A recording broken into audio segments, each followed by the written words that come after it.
Hey girl, hey. Hey boys, hey. Welcome back to my channel. It's Mama Beauties here. Welcome. Hit that subscribe button if you're new. Hit that notification button if you're a subscriber to make sure that you don't miss anything. And I hope everybody is having a wonderful weekend. Hi, Trisha and Anne and Elizabeth, my faithful subscribers. I am super excited to be on a Saturday night. Normally, I have my granddaughter. And so it's exciting to be here. And I'm all freshened up because I fell asleep. I guess I slept till 8 p.m. Woke up, took a shower, got ready so we could come and read these with a fresh mind, you guys. I did listen to the Potential Fathers interview on Braun Moxley's channel, you guys, of Heidi's baby Margot. And he did say that Jax is the same person as Casey. I've been reporting about Casey, the other potential father, since I found out a few days ago. And then somebody today told me that his name was Jax, but I believe that Jax was a fake name that he was using. Jax is Casey. Okay. So now that is taken care of, I wanted to also let everybody know that my channel is for friendships. So if I feel like most people will block trolls for being ugly, right? For getting in the chat and causing disruption and for just downright ugliness. And most people will block others for their opinion not being the same as theirs. But me, I block people if I feel like because this is not for money. Obviously, you can see that there's not a lot of ads on a lot of my videos. So this channel is not for money. So it's for friendships. So if I feel like that your motives are off, and that you're not in the chat to be my friend, that you're in the chat to correct me, nitpick me, judge me, come at me in any kind of way. Since it's not for money and it's not about numbers here, it's about genuine connections. And I've made so many of them, you guys. You guys have been amazing to me. And so to keep it safe and to keep it nothing but good people, I'm going to block you. And so when people say, oh, she's blocking you because your opinion isn't the same. No, I'm blocking you because I don't feel like you're genuinely here to be my friend.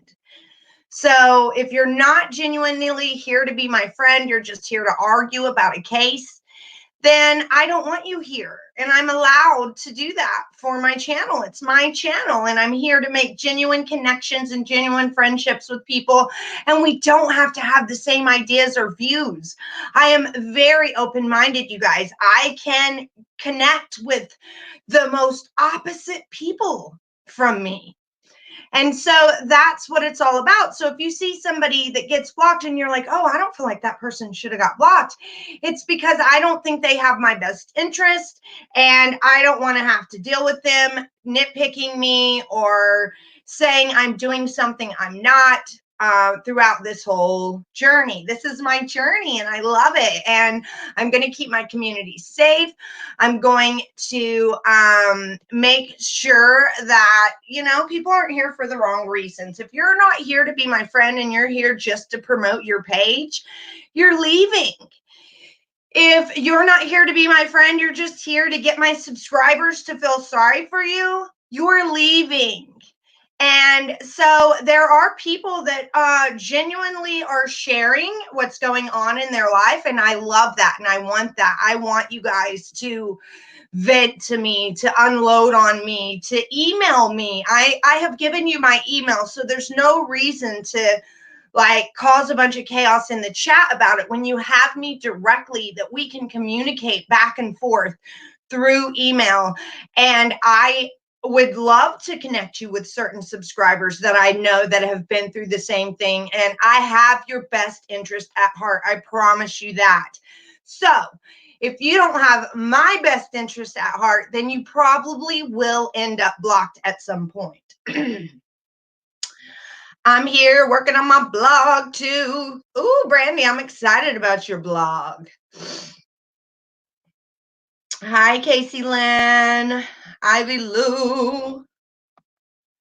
You so the sound upset. Okay. No, I'm not upset at all. I'm just telling you. I mean, I have had people email me and tell me things. I've had just when you become a content creator, everybody seems to think that they're allowed to judge you. And I'm just letting people know that this is not a channel where I'm trying to build subscribers and I want a bunch of people here. I just want true, genuine people here. And because I'm having a hard time finding people here in my own area that don't have ulterior motives, I have really found some genuine people. It's because I needed a bigger selection of people, because now you guys have given me hope in the universe and humanity and just life itself and society, and that there are people out there that have a heart like mine. We are few and far between, but there are people out there, and that you need a bigger radius. I guess that's what I was trying to say. If you can't find genuine people in your circle, get a bigger radius and start looking for them in your town. If you can't find genuine people in your town, like I couldn't, get a bigger radius and start trying in your state. And I did that through Facebook. And when that doesn't work, you get on YouTube and you try in the world. You get your radius, the world. And I guarantee you, you will meet some awesome people. So maybe Watson Kate will set it up like maybe some, in that case, Chris is trying to admit like a mistress or something. I'm making sure you're okay. You're my favorite. What's up, Summer Darkness? Thank you, Jennifer Ball. Launch is January 1st since I got sick the last minute. Oh, I'm excited. Make sure you let us all here know about it and where you're going to be and how we're going to be able to get in touch with that blog, Brandy. No, nobody has read His Garden, but I guarantee you it is an awesome book because the lady that wrote it sounds very intellectual. She was on Scott Reich's channel, and she is a ex-attorney from what I gathered, or maybe she's still practicing law. But she has the background, you guys, and she is a author of books on murderers. So if anybody knows, oh, I'm glad you caught me too, Ivy Lynn. Ivy Lou and Ivy Lynn are right here in the house. So we're going to jump on Discovery. Did anybody find out anything about Heidi, about Christopher Green, about someone is saying that Christopher's just the landlord. Someone is saying that, I heard Carissa say that Christopher Green was Megan's father, but maybe she was mistaken. But we don't really know much about Christopher Green. Did anyone find out anything about him? I do know that the potential father does want in the baby's life if the baby is his and doesn't want the baby to grow up around Shane. But I would think that the court systems would want to keep them together. But if the baby isn't his, then isn't Shane's, then he probably will have a right to fight. But he did admit, as far as last night, he had not given a DNA sample. So they will not know the paternity of the baby without his sample. So that's not in the works. So I was just wondering, because I've been sleeping, if anybody, before we jump into these discovery letters that are ridiculous. Also, my daughter is starting to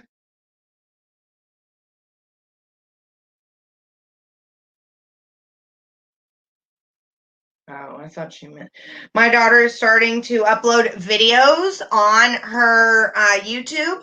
So I'm going to put her name here. You guys go subscribe and make her feel awesome. She is just kind of low key girl. She's not really into attention or anything like that, but she's finally learning to express herself and she's found her voice and things that she likes. And she likes to do this art type dancing to songs to let you know the emotion in the songs. And she just recorded her reaction to one of her favorite YouTubers. And so I want you guys to go check her out and subscribe to her channel, pretty please. She would really be honored if you did that for me. So, yes, subscribe. She's messaged me. Let me tell her I'm on live. I'm on live, baby. I just told everyone to subscribe to your channel too. But I'm sorry Lauren is doing that, and I'll message you when I get off. Okay. So, girl drama, teenage angst. What's the channel name, Mama? How interesting. Which channel name? For the author, Scott Reich reviewed the author. My daughter's channel is Gabry Abshire, Gabry. The potential baby daddy interview was on Ron Moxley's channel. The friend of Heidi was live on J is for Justice's channel. Her name is Carissa, and you can find that live on J is for Justice's channel. So I don't know which one you're talking about, Ivy Lynn, but I gave you all the ones I was talking about. Hey, Chronic. Oh, let's all just send out massive amounts of prayers for Chronic Life, because after her 2 surgeries back to back, she is not doing good, you guys. The other man said he wanted the baby. If it is his, won't give DNA sample until Shane's DNA is back. Yes, that's what I just told everyone. Paula, did you get in here late? Because I just got done saying that. I definitely subscribe to your baby girl. Thank you, Trisha Bowl. Yes, Gabry's. Yes, you guys, that's going to lift her up so much when she sees that she goes from 40 subscribers to 50. Like, she will be so happy. And you guys will be entertained. She is a very unique woman. She will blow your mind for a 19-year-old young woman of a 1-year-old baby. She is smart. She is articulate. She is, wow. I am a proud mother. And that child walked across the stage her senior year and graduated 6 months pregnant with no shame, with her head held high. And she has moved out since she's turned 18, and her and her sweet little family have provided for themselves ever since. They have had their own home.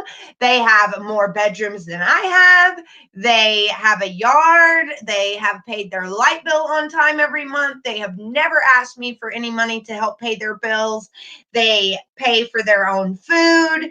They are doing it. Never had they asked me to buy diapers or formula, and nothing. And she hasn't had Medicaid, so she doesn't even get WIC, and they still are doing the damn thing, you guys. And I am so proud, and they deserve a shout out. You get it, Abshire Johnson. And I'm just couldn't be more proud grandmother of them too. Yay, thank you, Donna. Thank you, Paula, for praying for Chronic. Who is the other guy? His name is Casey. I don't know his last name, but I'm sure you could do some digging and find out, because a lot of YouTubers know his name is Casey. And he said that he was receiving like 300 friend requests in a day on Facebook. So I'm sure his last name is out there somewhere. And he sounds like a nice guy. He was on Ron Moxley's channel. And if you want to go listen to what he had to say yourself, you're more than welcome to hop on over there and check it out. I'll be here when you get back. Thank you, Jennifer Ball. Thank you, Donna. Thank you so much, Kathy. Chronic is an amazing woman. Her strength is inspiring. She is uplifting to others when she's in pain and have incisions. She is just a role model to us all. And yes, she's human. You know, I'm not saying she's not human and doesn't have her ups and downs and breakdown just like the rest of us, but she just clings to the man upstairs and wipes her tears away, and she just keeps moving forward. And we all could take a lesson from Chronic Life. We really could. And she pops up in these chats, and she is doing it when she is really a walking miracle medically. So let's all give her some extra love and some extra prayers and just coddle her and loving and kindness and amazement in the woman that she is. That's just it, flat out. I'm gonna look at that right quick, but you're on my TV, so I'm technically still here. You're good, Ivy Lou. Yes, go check it out. It is awesome. It lets you know a lot. And he has been emailing him for a long time, and a lot of people tried to say that the email was fake. So he came on the channel to be like, no, it's not. Look, this is me. This is here I am. I've already worked with law enforcement, given them what I have, and I loved Heidi, and they broke up because Heidi decided that she didn't want to split home. And since Shane was the father of Silas, and when she got the due date, she got the conception date, and she told this guy that it was Shane's baby and that she was going to try to mend her family. And so this guy, Casey, had no idea that she thought that the baby was his. He thought that once she decided to go back to Shane and once she got her due date, that she knew the baby wasn't his. So he just found out, you guys, recently through Heidi's friends talking to him and saying, listen, Heidi didn't know paternity. And all the way up until the day she disappeared, she had confided in us that she didn't really know who the father was because she had slept with Casey and Shane within a week apart from each other and gotten pregnant during that week. So she didn't know which one was the father. Chronic Life says, thanks everyone. My body is just fighting me. It's tired, but I'm trying to kick it. Scheduled for another surgery Thursday and then got crazy news Friday and have to pray about this experimental surgery. I don't know if I want you to have surgery on Thursday. Is it a must, Chronic Life? Is it imperative? It can't wait? Because I don't think your immune system or you're healed enough to do this. And you can email me about the experimental surgery they want you to do and the horrible news, unless you want to share it. But I just don't know if I'm ready for you to go back under the knife. God's got you, though, sister. He's got you this far. He'll get you farther. I know he will. I'm just honestly grateful for this group of amazing people. Oh, girl, I'm telling you, you're doing more for us than we're doing for you. You got to know that because you are a pillar of strength.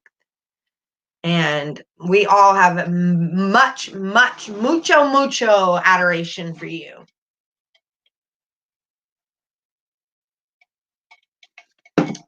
All right, so let's get into Discovery.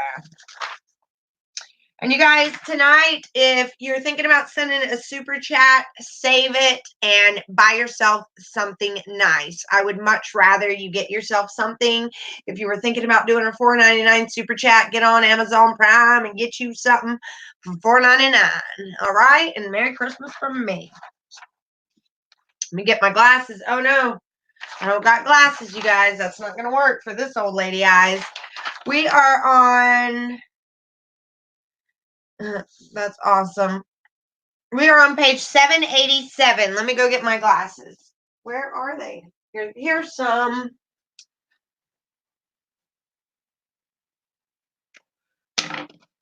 We're pretty much in the part of discovery. Oh yes, I got that zebra on tonight. We're in the part of discovery that are the letters that Christopher received from all those women writing him when he first got into prison or jail. Weld County Jail. All right, so this one came from Hurstville, North Carolina. This is my neck of the woods, you guys. And then it's like one of those middle school letters when you used to get a letter from a dude that said, "Will you go with me? Check yes, no, or maybe." Well, that's what this person wrote from North Carolina. Can I write you yes or no? And gave him boxes to check. Ashley. Huntersville, North Carolina. So weird. Yeah, Super Chat lets you donate money. It sure does.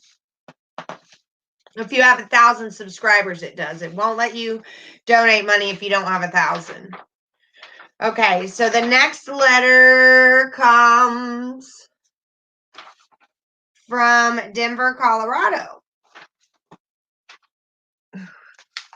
They get so hard to read. Look at that writing, you guys. It's so hard to read. It's a little blurry. All right, so it says,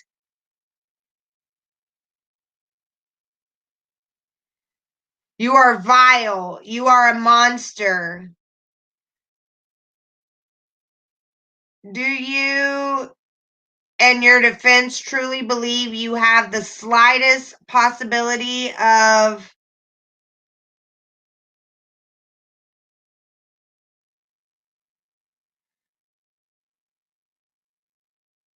I don't know, you're pathetic, something, something about his, telling him his pathetic story to a jury.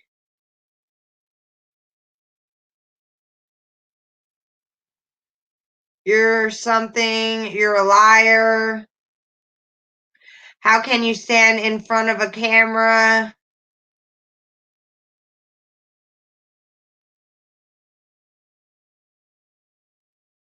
and be something and lie through your teeth? And you are a murderer of a beautiful pregnant woman and her 2 adorable children. It will not be a jury. It will not take a jury 2 seconds to see through your BS.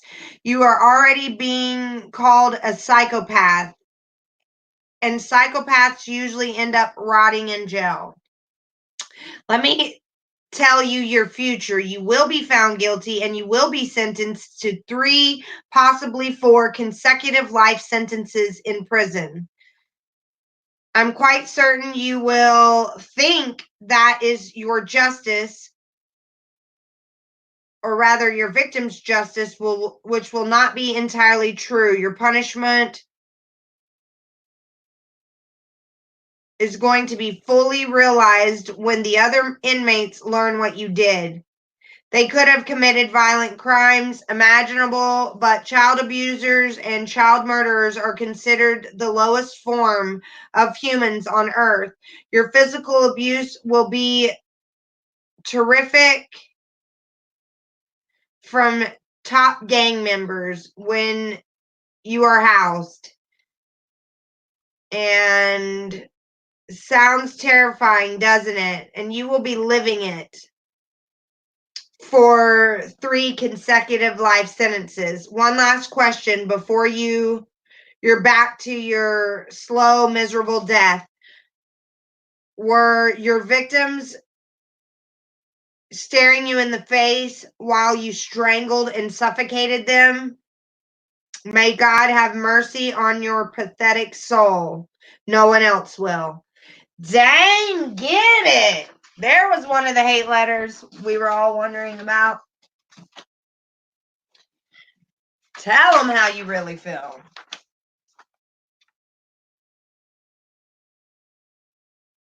I agree, Donna.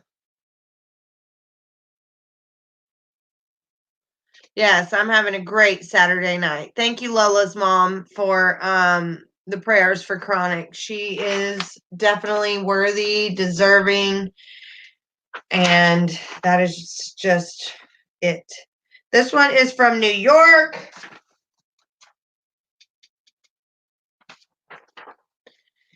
It says, Dear Chris, I know that this is a difficult time for you, and I couldn't even begin to imagine what it's like right now.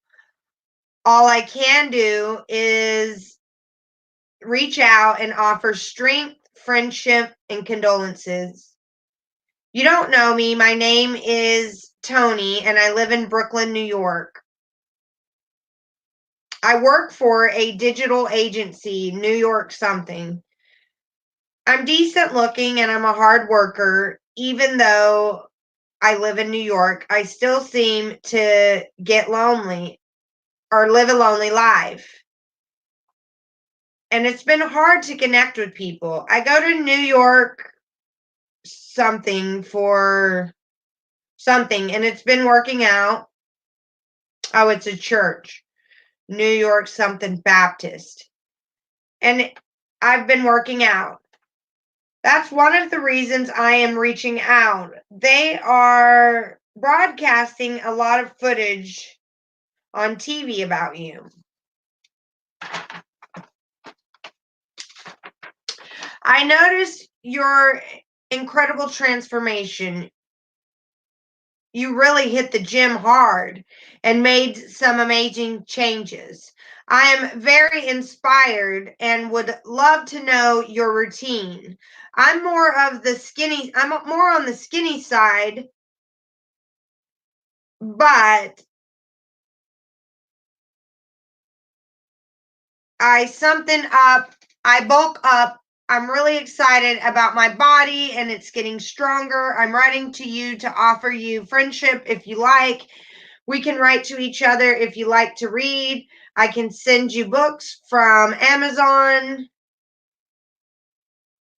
and see what happens. Tony Trias, New York, New York. Wow, that was a dude. Yes, my car is fixed, Tracy. It cost me $2,700 because the mechanic robbed me and told me that I needed the timing belt done first and charged me $1,200. The timing belt was only $700, but there was a bunch of other stuff he did on it. He did change the sensor and all of this. So first he charged me $1,200. I picked the car up and I took the car in because this light was dinging on me that said low oil pressure, and then it just started dying on me, right? So I took it in thinking it was some kind of oil pump problem or something like that. Well, the mechanic called and he says, it's a 2002 Lexus. It needs a new timing belt. This is what your problem is. It wasn't starting because of your timing belt, and you can come get it. It'll be done tomorrow. So I went to get it and drove it off, and that low oil pressure light was dinging. And so I don't understand. When I took it there, that was the problem. He test drives the car after he put the timing belt on. He had to have seen the low oil pressure light dinging because it did it right away. So instead of calling me back and say, listen, we fixed your timing belt and that wasn't the problem, we're going to have to fix something else, he let me pick up the car because you don't pay until the work is done. He let me pick up the car to pretend like the work was done, got his $1,200 for the timing belt, and then I had to turn it right back around and bring it right back within 5 minutes of driving off. Then he says, oh, I think it might be the oil pump. I can get that fixed up for you. It's probably going to be, and so I'm thinking, oh, great, another $1,000. That's what I told him. I said, this is right before Christmas. I don't have another $1,000. And he goes, oh, it won't be that much. It'll be under $1,000 for the oil pump because it's a lot of labor. There's like 6.5 hours of labor for the oil pump on a 2002 Lexus older model. So I left it there, and then he called me, said it was ready, and said it was $1,500, and that he had to do a lot of labor on it, this, that, and another. So I go, I pick him up, I give him the other $1,500. That's a total of $2,700 to get the car fixed. I drive off, and it dings again, and I'm thinking, what? And it starts dinging at me, but it doesn't say low oil pressure anymore. It says VSC, check VSC. It just dings when you start the car and you start driving off. It says check VSC, which is your traction control on your tires or whatever, or the thing that keeps you from when you're pressing on the gas. It holds back a little. So there's a little button on the console right here that says VSC off, that I can just push that button and fix it, right? The little light says VSC off, and then the ding, when it dings on the display, it goes check VSC, right? So I push the VSC off and it does nothing.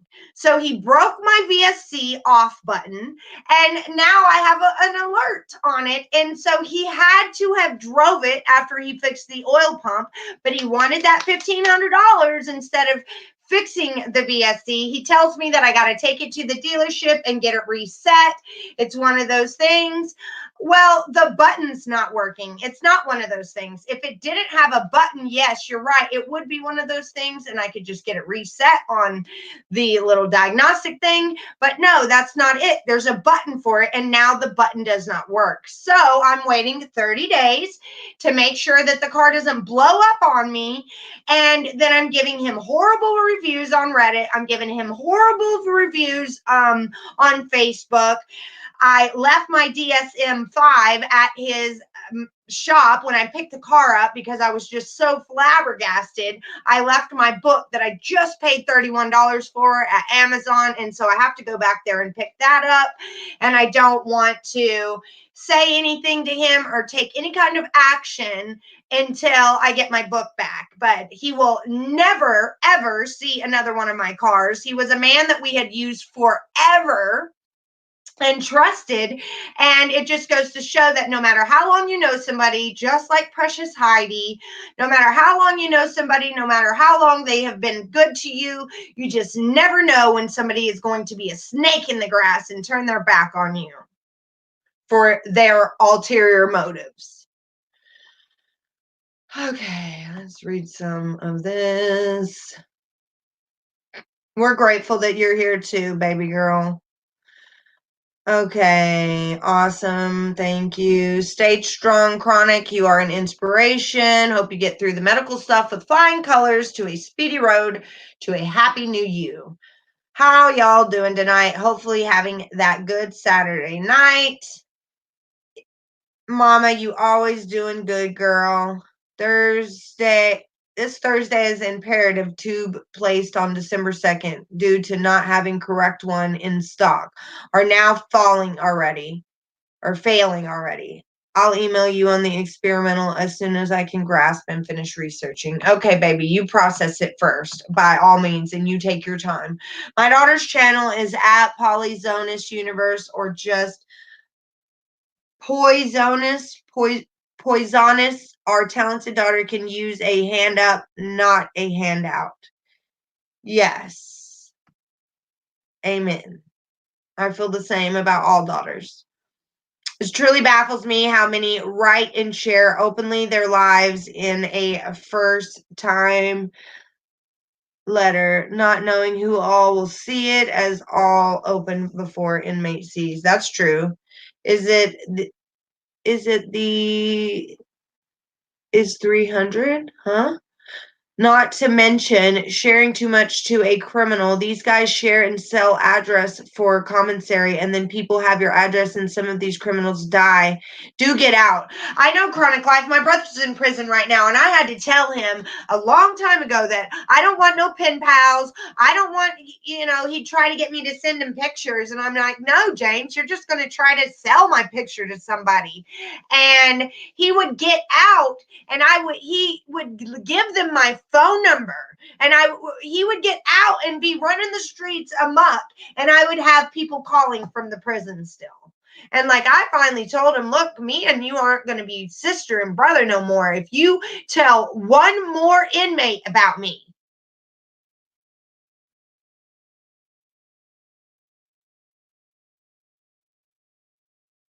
I guess Lola's mom, I guess they were thinking maybe one of them was NK writing in code. They thought maybe, yes, it's the 300 model, I believe. I don't know. I would have to go get the title, but it's like boxy. It's like the family looking car. And it only has 130,000 miles on it, so it's a good car. It's only had one owner. And that was the retired federal judge, my godfather, that I told you guys about. It was his, and he bought it brand new the year that it was made. And only put 130,000 miles on it in 20 years. So, it's a 2002. 18 years. Okay, so this one's from Barnesville, Ohio. Barnesville, Ohio.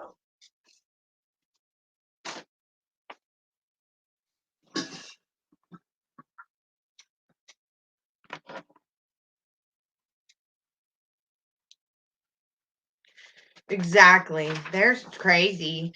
All right. So this says Wednesday, August 29th. Dear Chris, I imagine you might be getting a lot of mail. Hopefully not all negative. I wrote to you a few weeks ago and haven't heard back. So maybe you're not interested in writing now.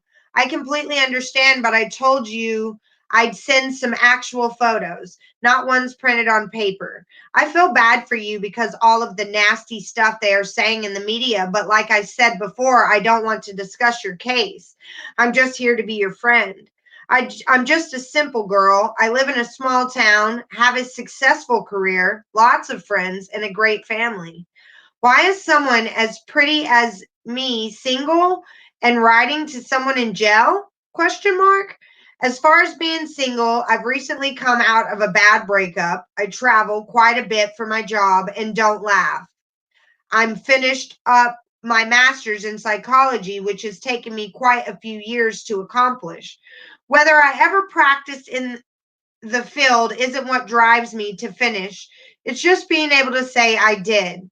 My ex wanted to get serious real quick, and there's no pretending for me. If it's not working, it's time to make a change. I love my independence, but also enjoy all my great friends and spending time with them. I can tell you more if you'd like to know, but for now, I just wanted you to know someone was thinking about you and not at all like the monster they portray you to be. I hope you enjoyed the pictures. As you can tell, some of them I'm blonde and some dark hair, which is my natural color. I went through one of those phases where I wanted a change, but then got rid of it. LOL. Anyway, stay strong. You have a real friend if you need or want one. I just may keep writing until I hear from you. Until then, take care. Tammy. I'm only allowed to put 4 pictures in each envelope, so maybe I'll send a few more just with pictures in the envelope. Wow, Tammy's obsessed. All right, so now the next letter I had to print on my tablet because it had like a lot of black smear on it, and it would have taken all my ink to print that. So let me get that off the tablet. It says here that pages 798, 799, 800, and 801 are on my tablet. So let me read them from here.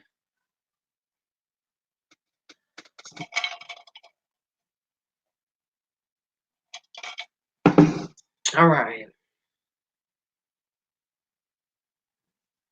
Here they are.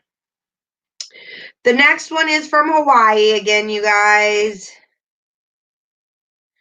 September 1st. Aloha, Chris. I hope this letter finds you in somewhat good spirits today. Remember, there is always hope, and today might be that day that brings you a bit of good news. I'm totally on your side. I hope you received my letter from last week.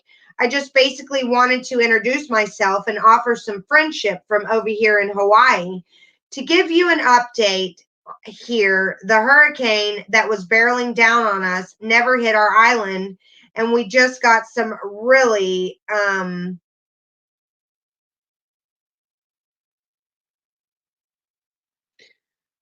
let's see, hurricane. I was hoping for more of an upheaval.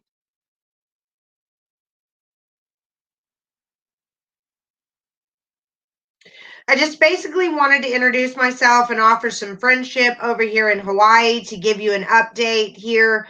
The hurricane that was barreling down on us never hit our island, and we just got some really crazy hurricane winds whip them and a little rain.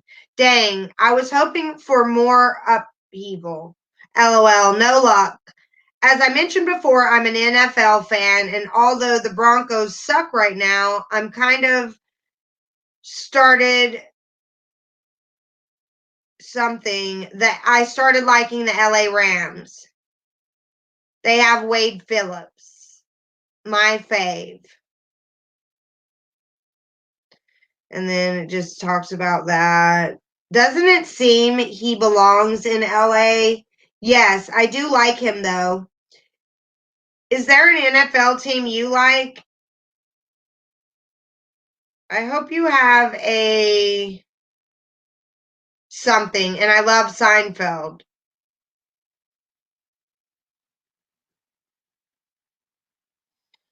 Shoots. Didn't know that's not allowed. Sorry.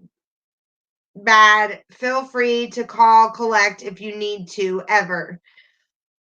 If there are any newspapers or magazines you would like, I'm happy to send those to you. Crossword puzzles, etc. Anything to keep you busy and your mind sharp. I know that I've personally have done quite a few things in my life that no one would ever believe. And I'm sure I would be in jail, but please believe we all get a second chance. Do not be discouraged by the media because we all know our country has a very short attention span, and this will be old news in a few weeks. Not true. So, moving forward, I will only send you funny, positive articles and comics. I'm not sure you really need to hear about my life here on Maui or not. I think it's weird no matter where you are in life, there is always something better. Or is that just me? I struggle to be happy and content, but can't. I always want what I can't have, mostly just living anywhere but here. Happiness. Oh, Hawaiians hate white people. And then it says, so much hate in Hawaii. Okay, so much for my rant. No sympathy for me. I know. I'm not expecting to hear back from you, at least not yet. And I totally understand. My purpose in writing to you is to solely give you a glimmer of hope and maybe a laugh or a smile. Things have a way of turning around. Try to keep your thoughts positive, my dear. You can get through this. Until next week, keep the faith. Your friend, Laurel. This is Laurel. All right. Yeah, so many people with issues go into the mental health field. I say this as a licensed mental health professional myself, true crime curator. Yes, you're right. Oh, I love those cars. That was my second car and it was amazing. I hope it will last you a long time now. Mine was also the 2002. I got it with 30K and drove it 160,000. I love cars. I'm sorry, girl, don't apologize. It's okay. Geez, some of these people are crazy writing letters like this. I agree. Nutsos. All right, so then that was that.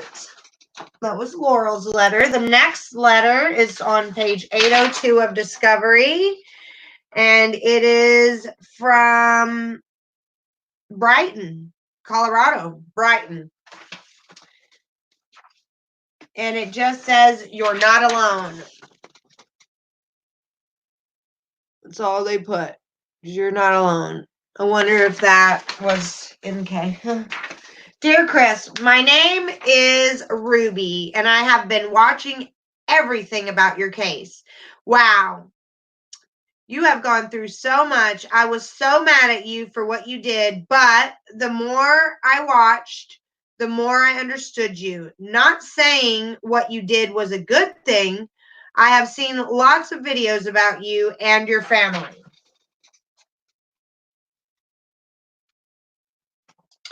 I feel for you. I really, really do.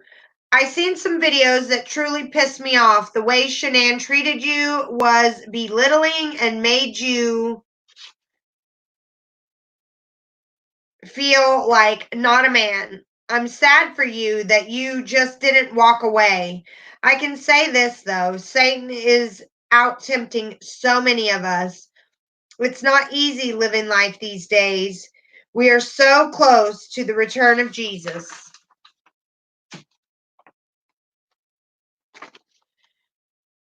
I can taste it. I've been studying the Bible and prophecy for 5 years now, and he is hurting so many people.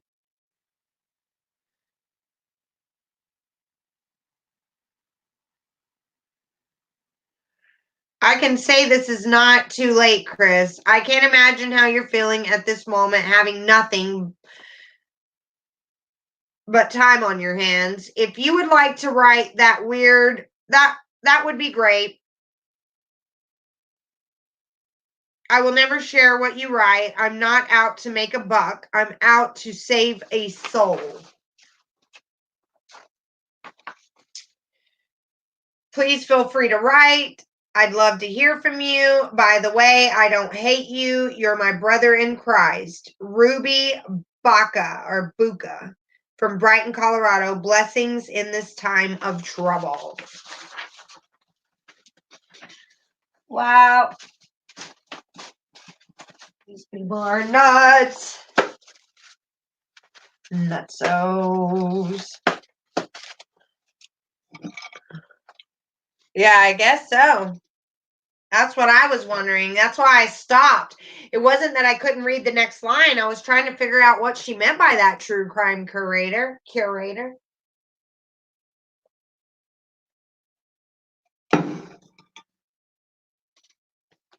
That's right, Janine. That is absolutely right. Okay. Next up is page 808. And it looks like from Claire in Ohio.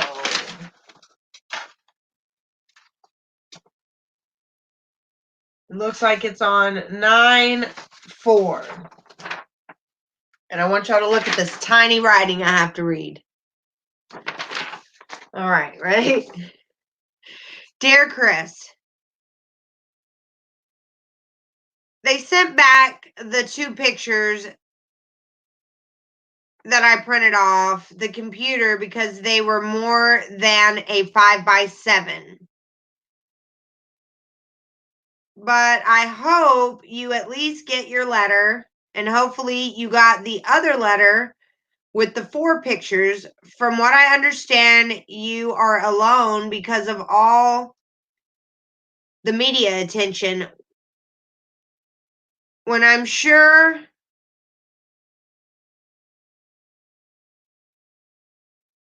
everything that's much worse.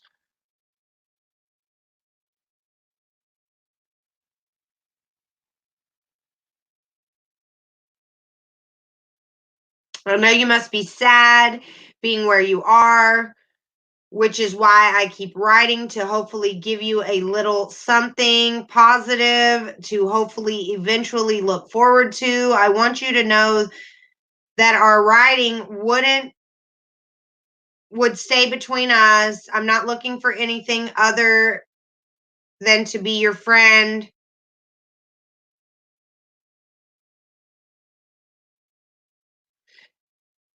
When it seems like the whole world is against you.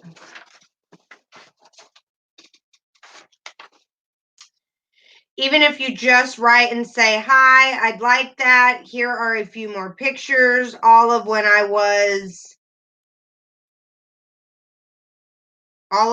hope will be for yours eyes only. Please know I'm thinking of you.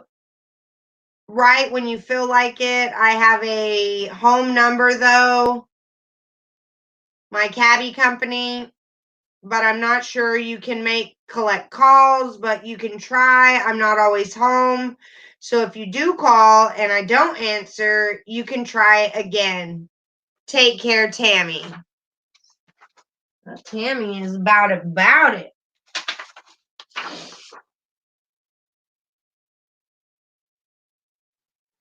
All right, so the next one is from Southern Pines, North Carolina. And these people wrote this. This was from Sandra Garanda. And this is addressed to the Weld County DA's office, you guys. District Attorney. So this lady from North Carolina sent this to the District Attorney's office. And it says, presented and prepared by Sandra Garanda. My personal conversation with Shanann Watts. Our visit included the dates of July 17th, 20th, 24th, and 31st.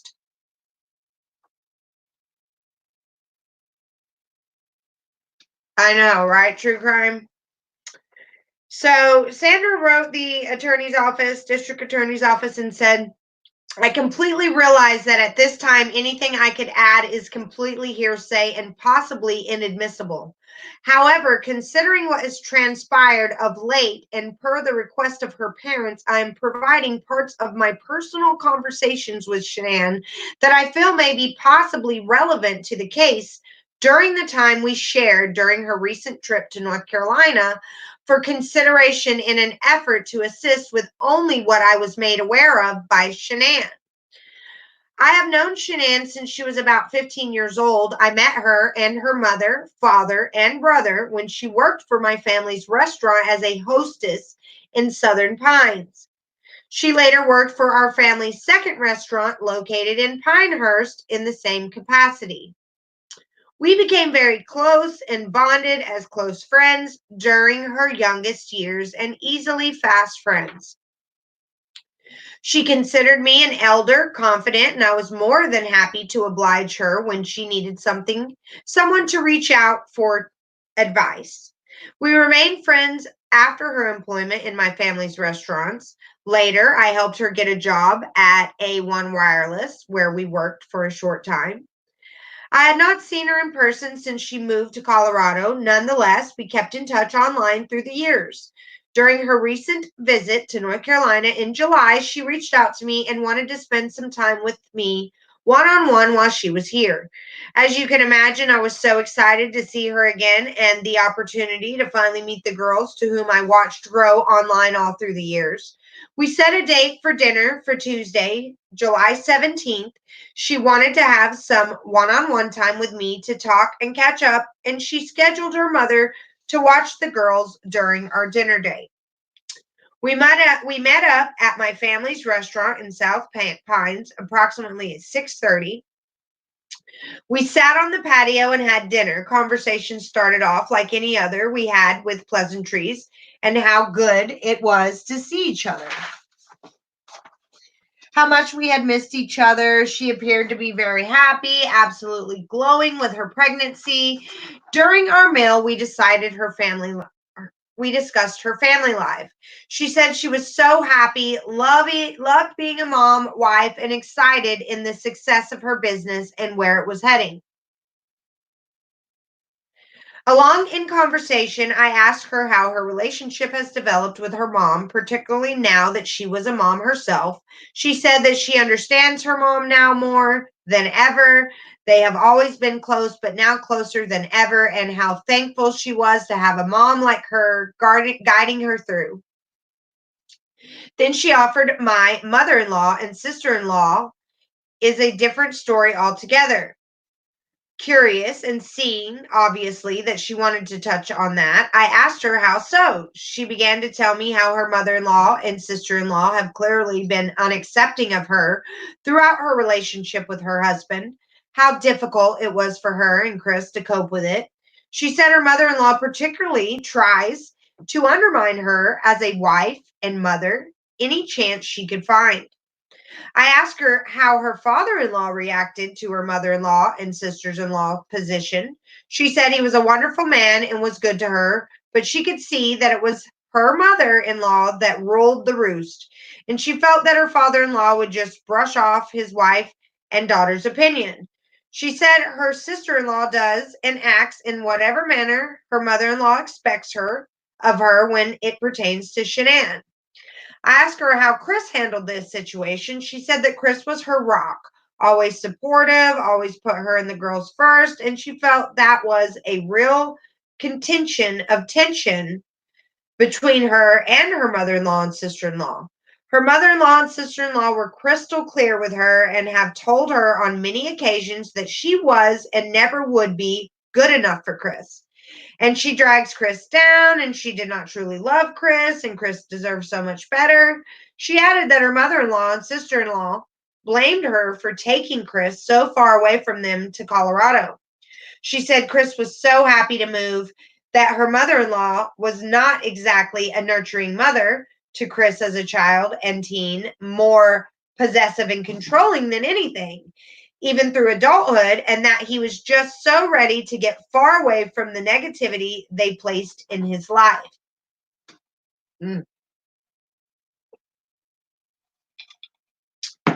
Disheartened, to say the least, not having ever met her in laws to know any different than what Shanann was confiding in me, and knowing Shanann the way I do, I could not imagine anyone not embracing her.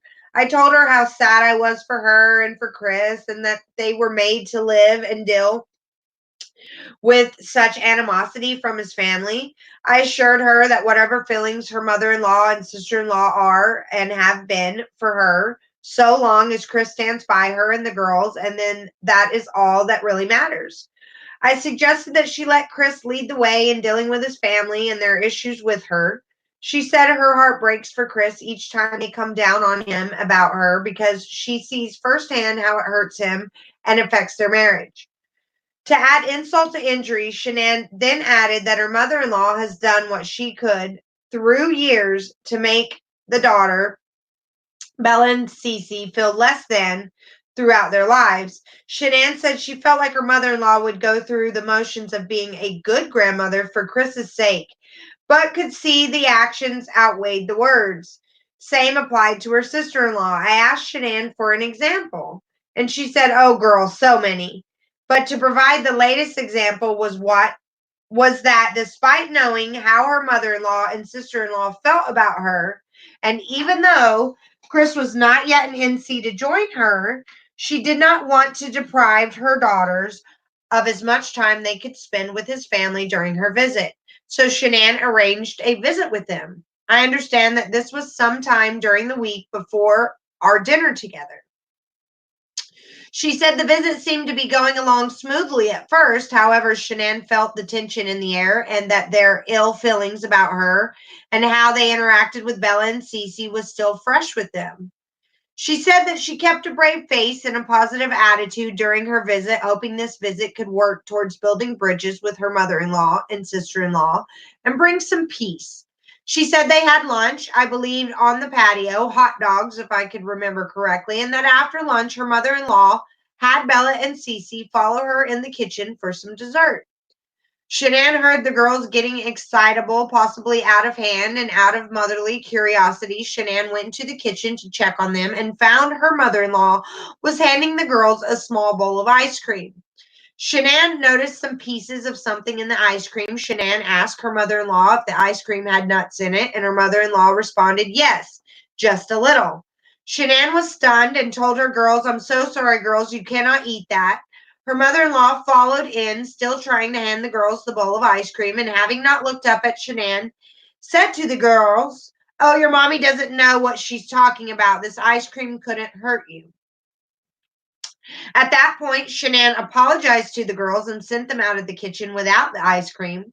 Shanann said to her mother-in-law once they were alone, you know that they are deathly allergic to all nuts. It can send them into anaphylactic shock.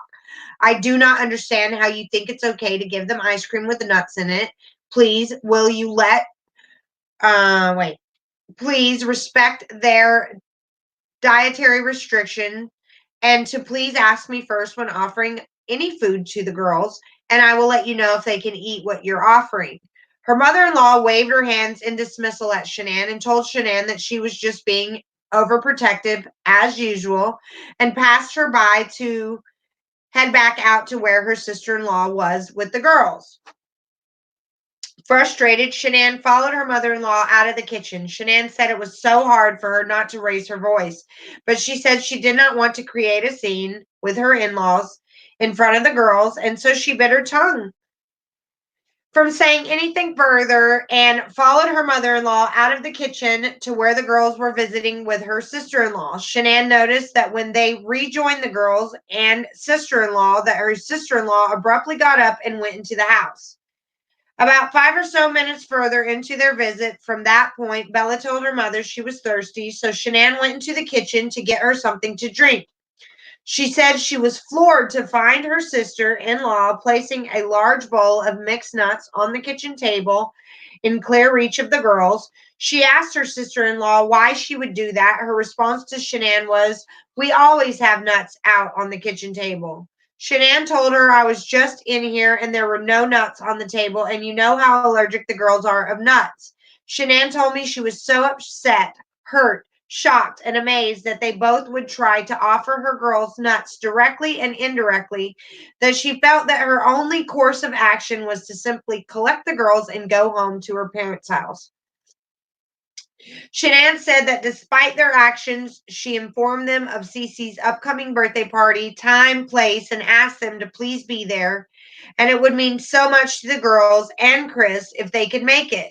With that, Shanann left with the girls. Of course, I was shocked to hear this as well. I asked her if she has spoken to Chris about the incident, and she said yes. He was not happy at all about it and would speak to them. Shanann added that prior to her visit with her in-laws that she was considering allowing the girls an overnight visit with them.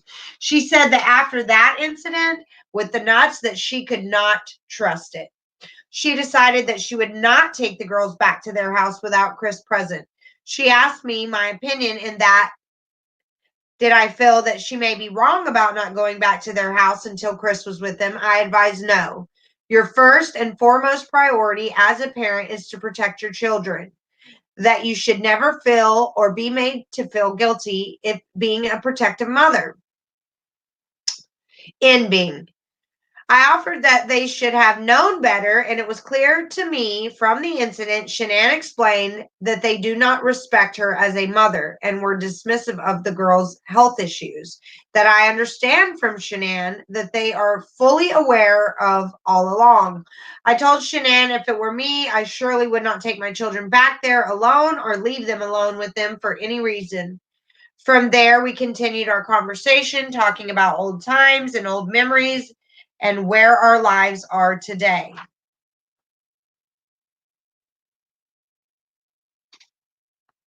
Thank you, guys.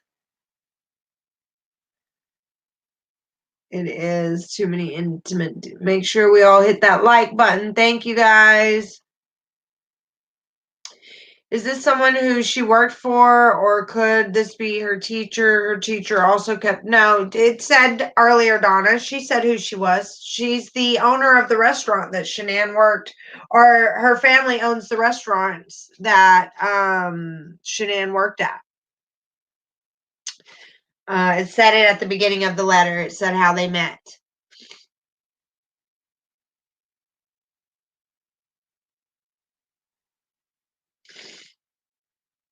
All right, so yeah, this is Shanann's friend. She became friends with her when Shanann was a hostess at her family's restaurant. And then they also worked at the wireless cell phone place together. She helped get her a job there. And they just stayed friends after that. Then she says on Friday, July 20th, I attended the Thrive event at Kickback Jack's. Shanann snapped a selfie with me during the event. After the event, we remained together with a few of her friends and had a wonderful time enjoying some girly time with her friends. She did not speak of anything that may be of concern to her during that time, just that she was looking forward to next Tuesday to pick up where we left off in conversation. Then she reported that on Tuesday, July 24th, we had our second one-on-one dinner at my family's restaurant in Southern Pines. We met up around 6:30 p.m. and sat in the main dining room.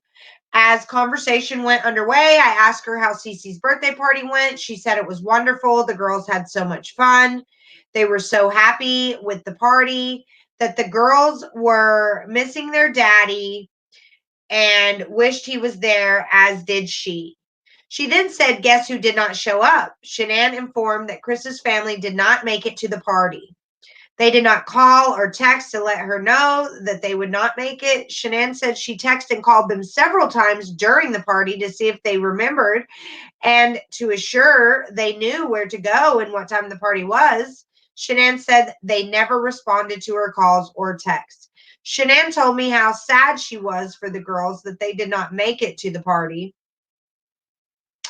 Shanann vented to me, it does not matter how they feel about me personally. There's no excuse for them not to make it to the party for the girls. Shanann further added that she had a feeling that they did not come because Shanann declined allowing the girls an overnight visit in the lieu of the nuts incidents. That they knew Chris would not be at the party and that it was their way of retaliation towards Shanann. Shanann was clearly quite hurt that they were a no-show. I asked her if she had spoken to Chris to let him know that they were not at the party, and she said yes, that Chris said he was upset by it and he would talk to them. I offered for her not to dwell on it further. It was their loss, in my opinion, and to just let Chris handle it. I advised her to stay positive and not allow their behavior to affect her heart negatively, bringing her down on her trip, and to just enjoy the people who enjoy her and the girls in return. Shanann said she was trying her best and would continue to try, but it just hurts so bad that they think so little of her that they would take it out on the girls. She then added, do you remember last week when I said I would not go back to their house to visit with the girls without Chris? I said yes. She then said, I have decided that it would be best for the girls and Chris if I did not go with them during their visit to her in-laws. Chris can take the girls for a visit when he gets here if he still wants to after how they treated our girls. So she must have changed her mind later because she didn't let them go. And then she says,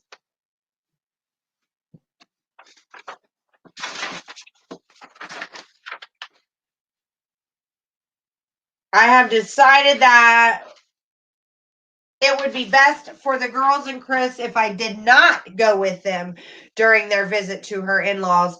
And Chris can take the girls for a visit when he gets here if he still wants to after how they treated our girls.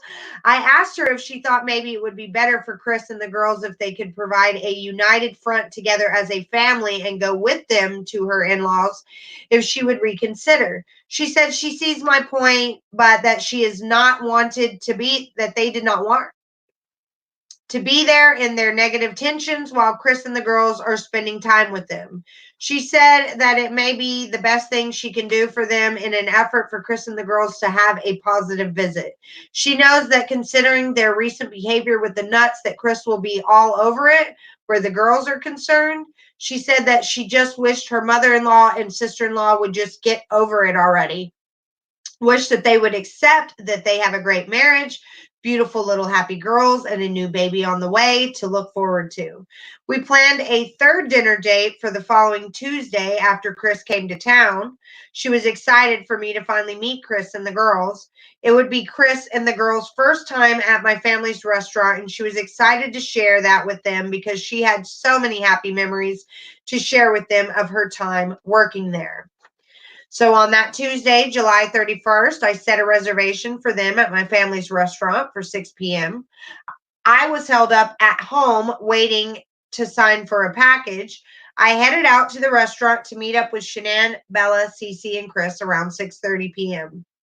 Their apps were served by the time I arrived. I sat next to Chris across from Shanann, Bella, and Cece in their booth. It was so nice to finally meet them, especially all together as a family. The girls were clearly happy to see their daddy. They were bubbly, excitable, smiling, bright, and enjoying their buttery noodles. Chris was quiet. I felt unassuming, did not say much, but when we spoke of the possibility of a baby boy on the way, he lit up with a smile. It appeared to me that he was happy to be back in the company of his wife and girls, just not a man of many words. We all went to the lobby to visit just a pinch longer, considering this would be my last time seeing them for a long while.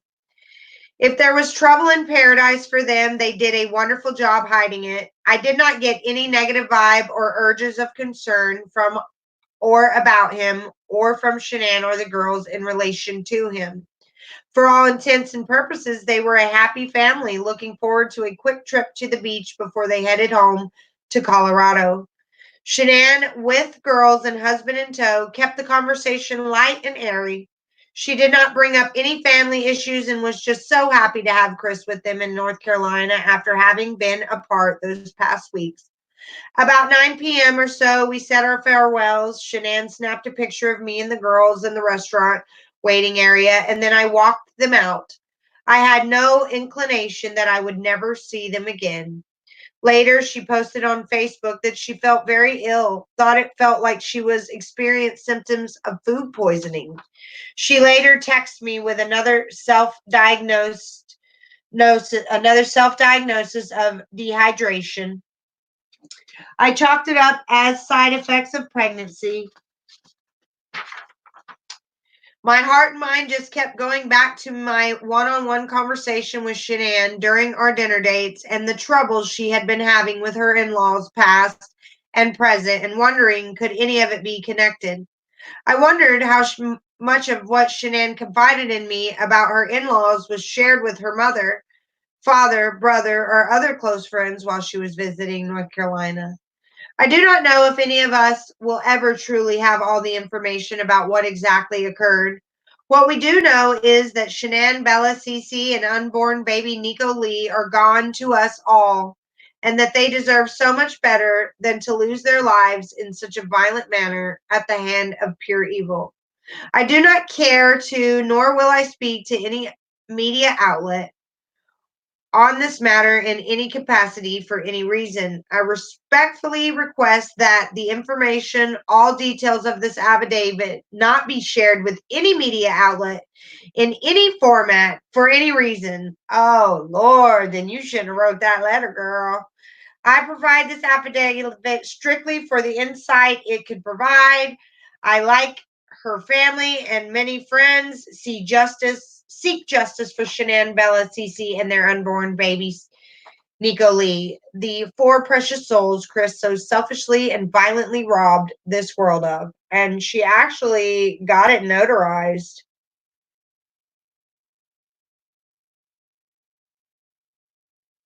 Yeah. So instead of doing an interview, I guess she just wrote a letter, but yeah, she got it notarized and everything.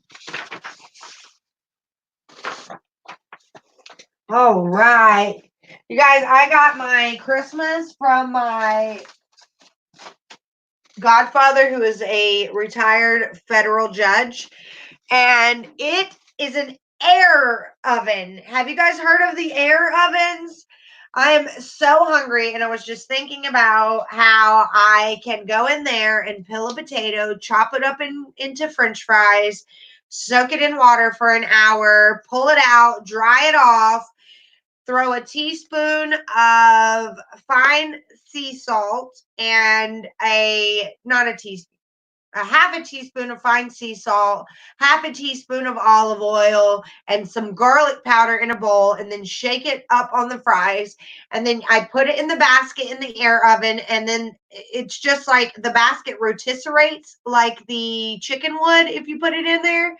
And it fries these fries with air, you guys. No oil, just a half a teaspoon of olive oil, and bada bing, bada boom, you got crunchy fries with the flavor like embedded in it. It is so amazing, and I'm going to do that. The worst part is waiting for the potato to soak in water for an hour. Why do I have to do that? Why? What does that do to the potato? Is what I'm asking. And then we are going to go over some more stuff. It looks like we've already read through all the letters that he was getting at that time. Page 822 is from the police department. It says August 16th, 2018, during the late afternoon hours, evidence technicians from both the Colorado Bureau of Investigation and the Frederick Police Department located two bodies whom police have strong reason to believe are Bella and Celeste Watts, the daughters of Shanann Watts.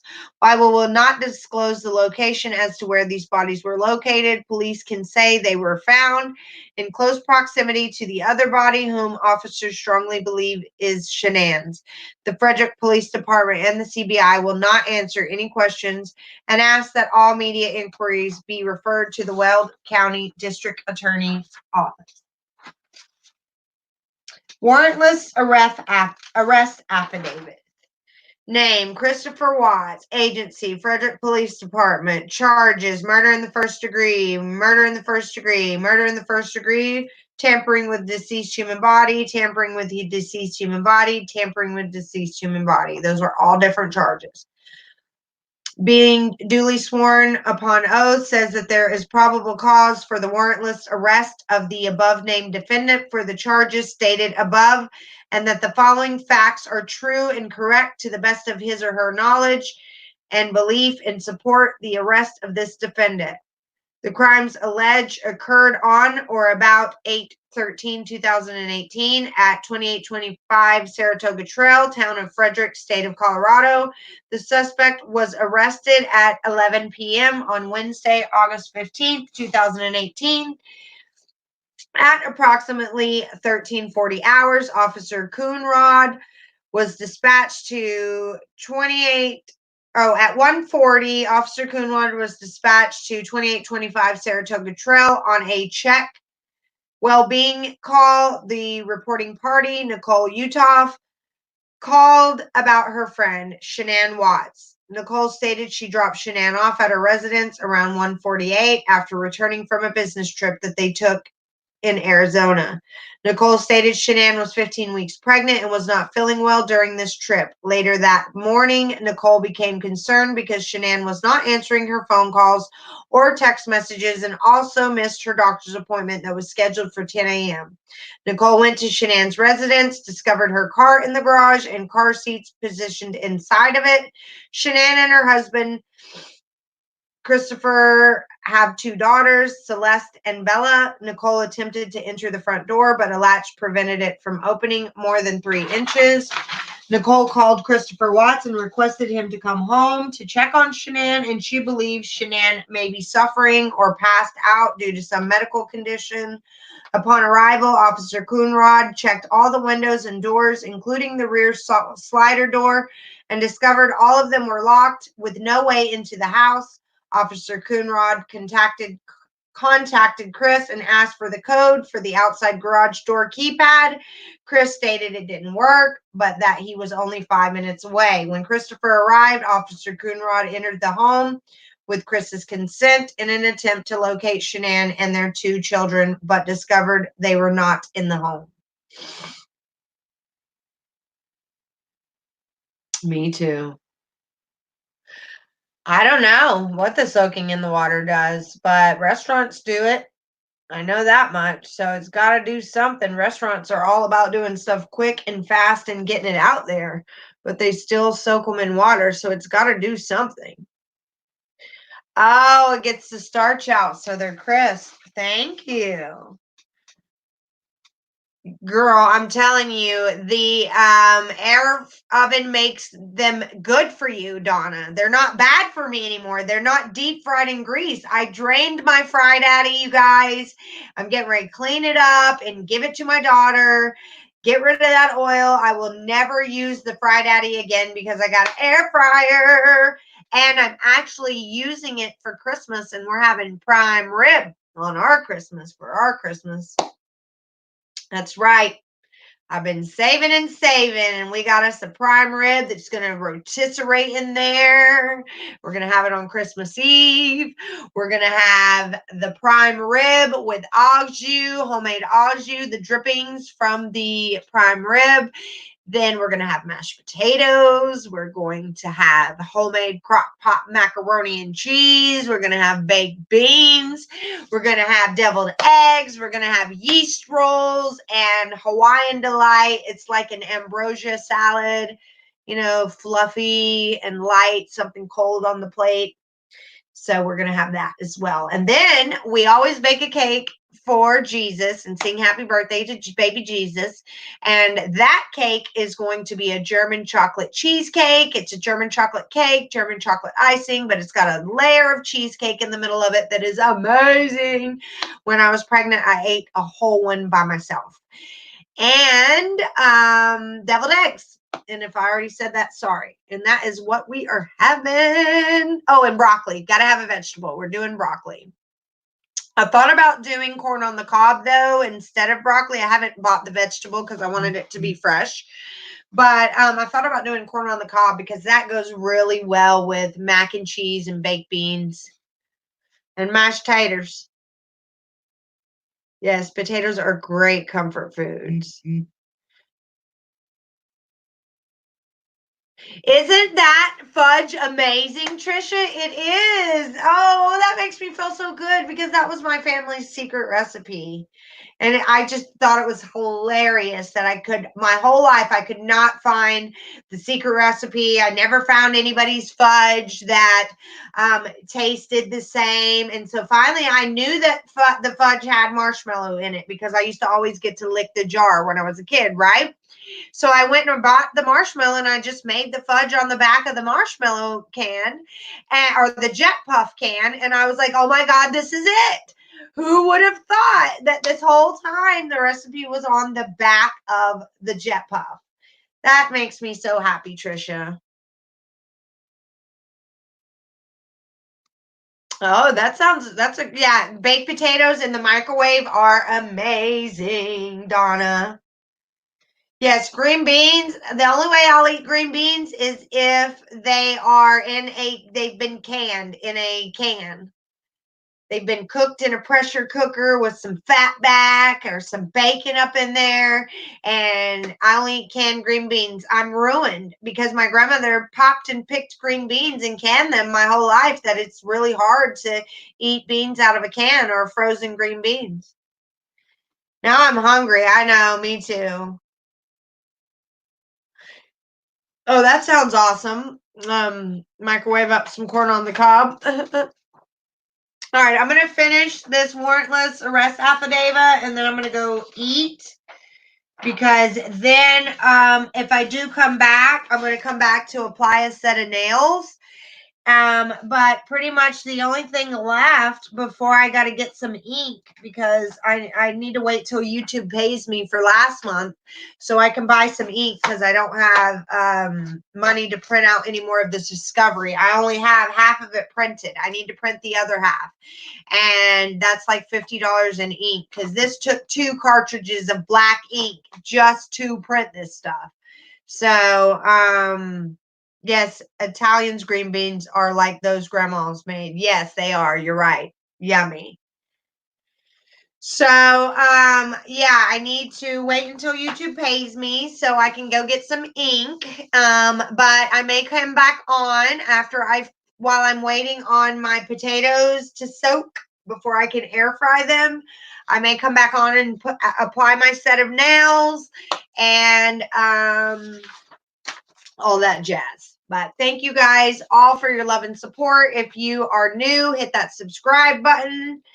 And I promise to keep you up to date on what I know. You will know what I know. All right, so then where was I?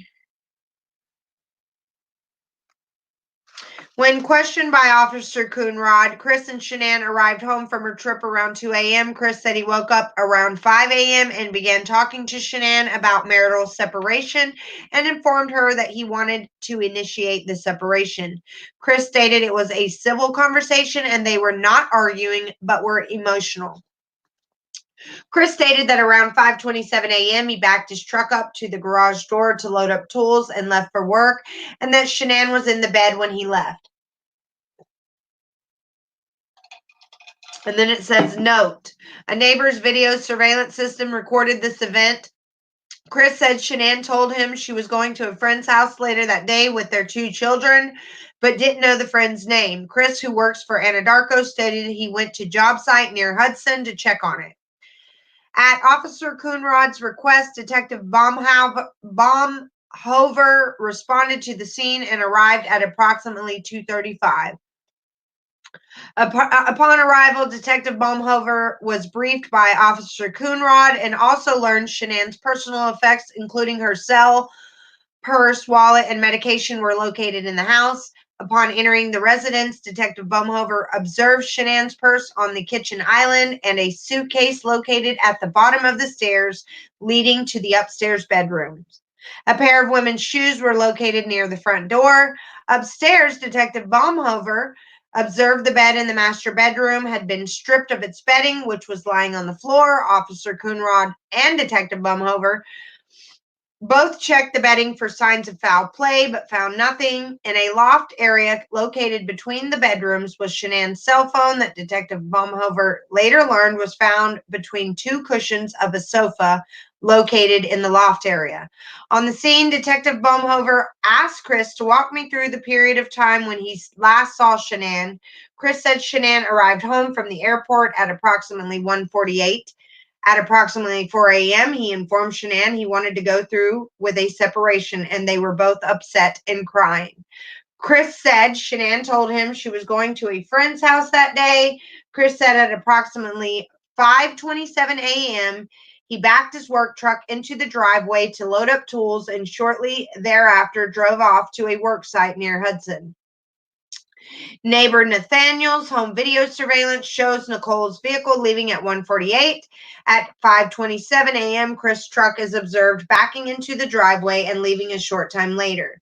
Chris provided consent to check Shanann's phone and ultimately surrendered it to allow Detective Baumhover to examine it for further information leading to Shanann and the daughter's whereabouts. Detective Baumhover transported the phone to Frederick Police Department, where it has remained since Detective Baumhover collected it.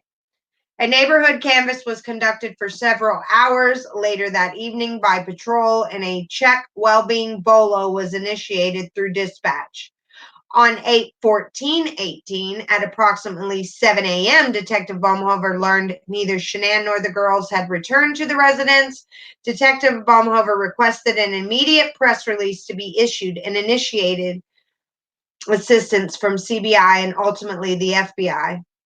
A 2-day investigation revealed Chris was actively involved in an affair with a coworker, which he denied in previous interviews, and a subsequent polygraph. The polygraph also indicated Chris was very deceptive when answering questions regarding to knowledge of Shanann and girls' whereabouts and if he had anything to do with their disappearance. In a subsequent interview, Chris was confronted about his deceptive polygraph results and asked to speak with his father, who was present at the police department. Chris said he would tell the truth after speaking with his dad. After being allowed to speak with his father, Chris stated after he told Shanann he wanted a separation, he walked downstairs for a moment, then he returned to his bedroom to speak with Shanann again. While in the bedroom, I'm not reading that crap. It was his bullcrap story of why he killed Shanann because he saw her doing something that he didn't see her do. And then about that same time is when the aerial photograph of the tank battery area and identified 3 separate locations where he put the bodies. Prior to Chris's confession, investigators arrived at Survey 319 to initiate a drone search. At 4:15 p.m., investigators spotted a bed sheet in the field near the tank battery. The sheet matched the pattern of several pillowcases and a top sheet recovered from a kitchen trash can from the Watts residence earlier that day. That search was conducted with prior consent provided by Chris. The drone search also revealed fresh movement of dirt consistent with a clandestine grave near the oil tanks. And then the next thing that we're going to be going over, if I have time to come back and do it tonight, you guys, after I apply a set of nails, and I may end up not even coming back to do that, but we'll see. We're going to go over everything they collected as evidence. The next pages are about 100 pages almost, or 50 pages. Looks like 50. It's about 50 pages of just all the evidence that they collected. I mean, everything. It goes list by list with each and every item that they collected. Like a pillowcase with residue, another pillowcase, top bed sheet with residue, jewelry, precious metals, Apple Watch, another Apple Watch. One was green, one was golden pink. Computers, hard drive, a Mac Pro with electrical cord. So we'll go over every single piece of evidence that they have collected. And we'll get through this discovery before the end of the year, you guys. Hopefully before New Year's, we will get through this discovery. But that means I got to get hot and heavy on some stuff, right? But thank you all so much. I love you bunches. I am going to jump off of here and go find me some food. I may be back to do my nails. If not, I won't do them on my own. I'll wait and do a video tomorrow. But there is a possibility that I could be back. But it is midnight here right now, and it just depends. So I love everyone. Thank you all so much. Here is my email address. And I haven't checked my email, you guys, so I don't know if you have already emailed me. These dust destroyers at gmail.com. All right, so there's that, you guys. Also, here is my Mary Kay website.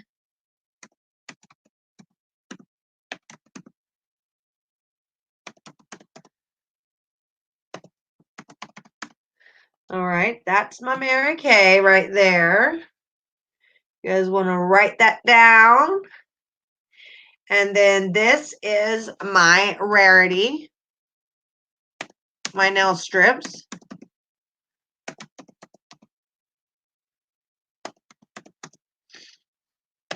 I do not make a bunch of money on my channel. I work from home, you guys. This is how I pay the bills. I live a very humble life. And yeah, so that's why I'm sharing these links. It's Gabby Abshire, but I'll type it again. That is my nail link, you guys. This is my daughter's channel. Please go subscribe. She would love it, love it, love it.